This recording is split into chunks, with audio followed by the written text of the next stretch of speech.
That 24-point loss to Tarleton State, you know, the last week of the regular season seems so long ago. UTPB is moving to the Lone Star Conference Tournament Championship for the second year in a row. Monahan's got off to a really fast start in these highlights. I'm going to get out of the frame and show you what's going on behind me. I'm out here by myself. Kind of a nice reminder that Texas high school football is done for the year. And there it goes. Back then, the Spice Girls had their first #1 song, and they told you what you want, what you really, really want. Who's better to lead a student section than a big fella in Daisy Dukes?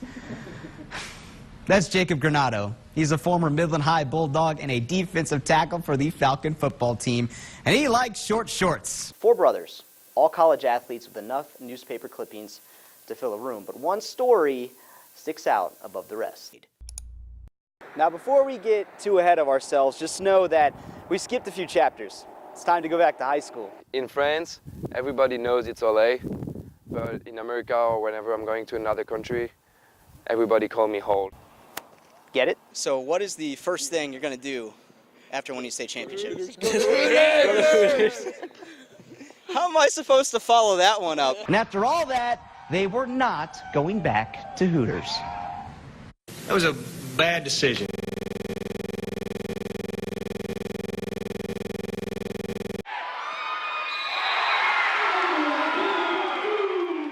Avery McKinney is a brute with the ball.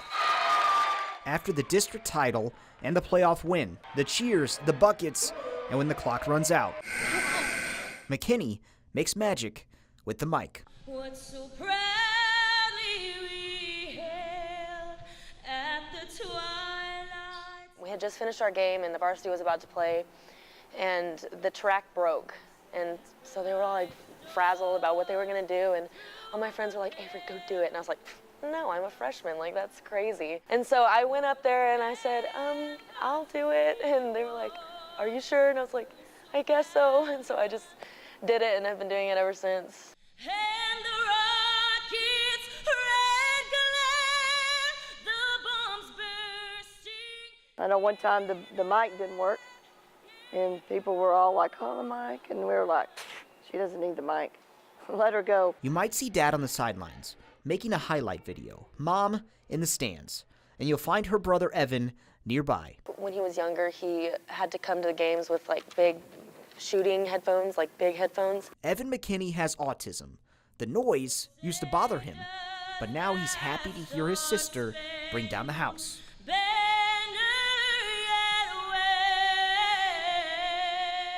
He's so inspiring to me, and whenever I go up there and I see him in the stands with his little hand on his heart, it's just so, it's so special to me to see that. Plenty hear McKinney's music every game. Maybe it's Evan's ears that mean the most.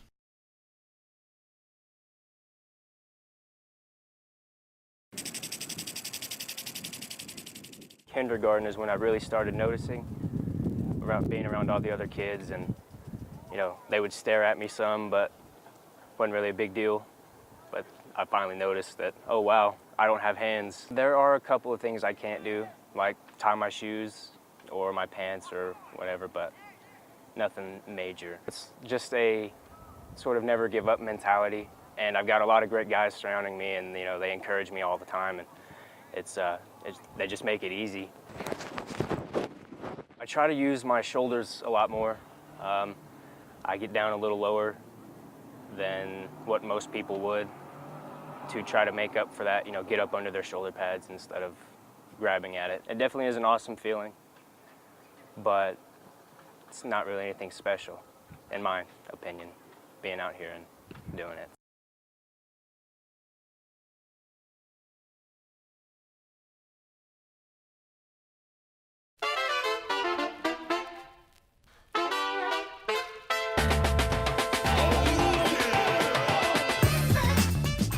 Before he started nearly every game as a senior, effort, blocking out, just because you catch it. Juwan Packard played for his Uncle Chris at Midland Lee. It's just a family passion. He has a little pull-up jump shot. Kind of looks like he's not dunking the ball, but he kind of looks like Jordan. 500 shots. My highest is 83%. Shoot at a higher arc And when you shoot at a higher arc, you have a higher percentage of hitting the goal, because when you shoot flat, then it becomes more elliptical. I can't really explain it. Packer finished up his hoops career this month, but now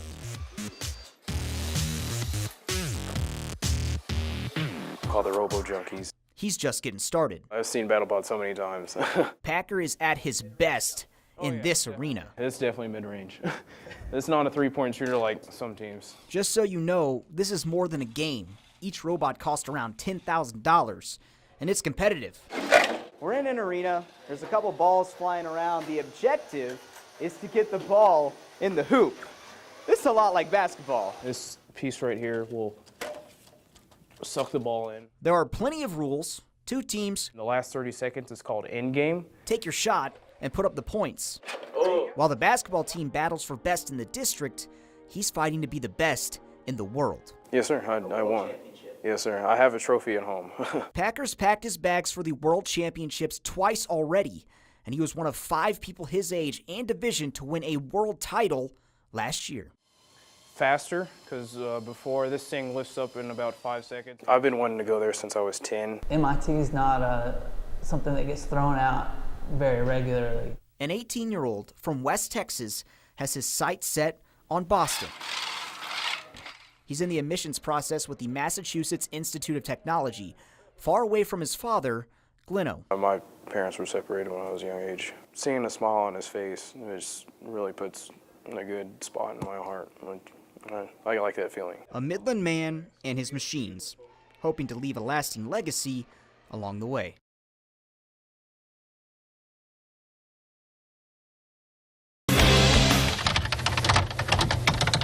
Hey guys, don't forget to fill out your bracket for the March Madness office pool. Smiley face. I wonder who I should pick. This one's gonna be tough, but I think I got it. Fastest 40, fastest 40. Woo pig, woo pig, woo pig. 60% of the time, Spud Webb wins. Every time. I think a jackrabbit could outrun a golden flash, whatever that is. Easy. Winner.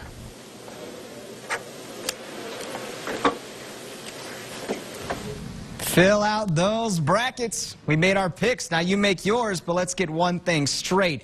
You will be wrong. And that's the best part. No one knows how the bracket will bust. NCAA tournament basketball starts at 11:15 a.m. Central Time tomorrow. Best time of the year.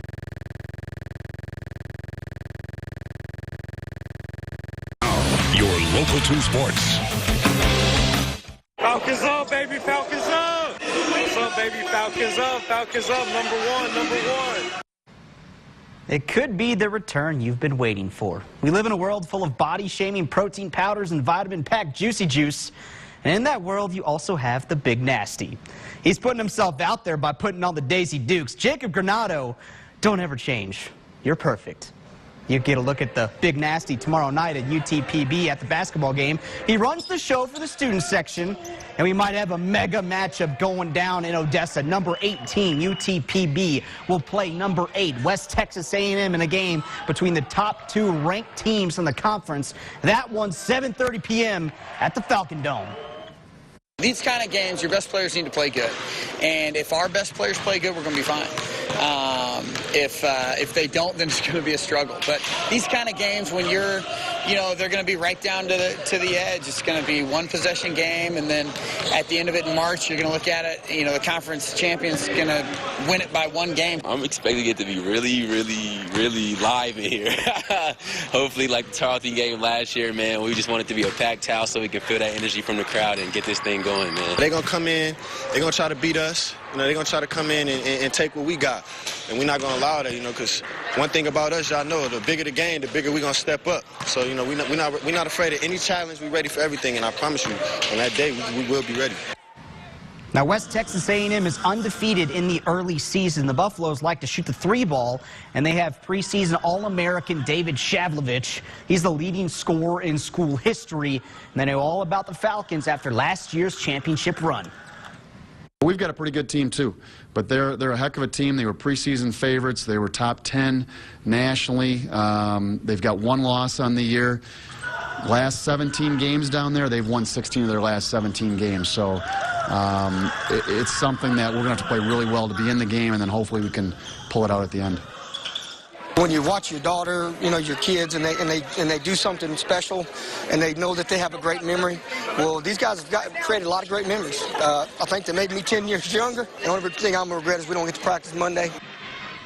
The Midland Lee Rebels are not hitting the practice field today. They are hitting the lockers, unlatching the locks, and turning in the logos because the season is over. Midland Lee finished the year 10-3, 3 rounds deep. He had plenty of players setting the scene this season. We're going to take a look at one of those guys right now, setting the gold standard. Midland Lee senior quarterback Colby Standard played wide receiver last season, and he made the move back under center for his last year at Lee. He joins running backs Josh Traylor and Avery Akbar as 1,000-yard rushers, and he finished his final game with 314 total yards and a touchdown. He made the machine go, and he made his mark, says Coach. Colby Standard will go down as one of the top quarterbacks ever played at Lee High School. We have 3 1,000-yard rushers, and he's one of them. And when you have 3rd and 1, let me tell you something. You want him to have the ball in his hand. He's a West Texas tough guy. You know, great football player, great competitor. That's probably, if I had a word to define him, I'd say competitor. When he goes to school and college, he's going to compete. When he gets the job, he's going to become a boss because he's a competitor. And that's going to do it for sports. We'll finish it up after the break.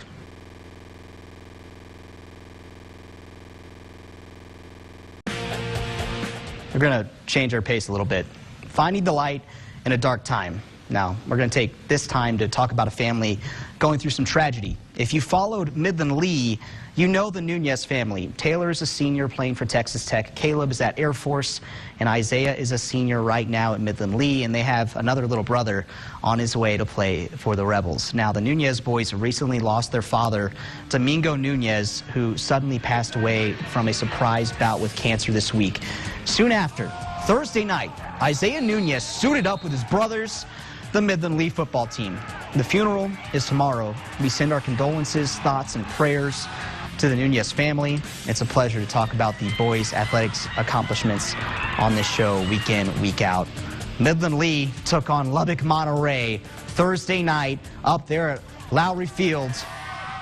The highlight would start a little rocky for the Lee Rebels. Trey Manahan on the receiving end of a 75-yard just over-the-top bomb from Brylan Lawson-Young. 20 seconds in, and Lee's looking at a 7-0 deficit. But Colby Standard, who's just had a great season there at Lee. Who else has had a great season? Grant Brown. Check out the shake, the shimmy, the move, and he's going to break a tackle, and that block he got on the back end was incredible. That ties the game up at 7. Homecoming up there for Monterey, and Lee would make sure it was a sour homecoming. They do get a 3-yard touchdown there to go up 14-7. But if you want to talk run game, you got to talk Josh Traylor, the Lee running back. Here he's going to go in from 21 yards out to tie the game at 14, doing what he does, picking his spot, making a cut, and scoring a touchdown. How about them Rebels? Midland Lee rolls another one. 31-14, your final. Lee is 4-0, and they will play crosstown rival Midland High to start district play next week. But really, this is the story of the game. In this game, Isaiah Nunez balled out. Coach Clint Hartman says it was the best he has seen, and he provided these stats to us. Nunez finished with 21 tackles, 2 sacks, 2 tackles for a loss, a pass breakup, 2 quarterback hurries, and he even scored on a 2-point conversion. I think it's safe to say Isaiah and the Nunez family, Pops is proud.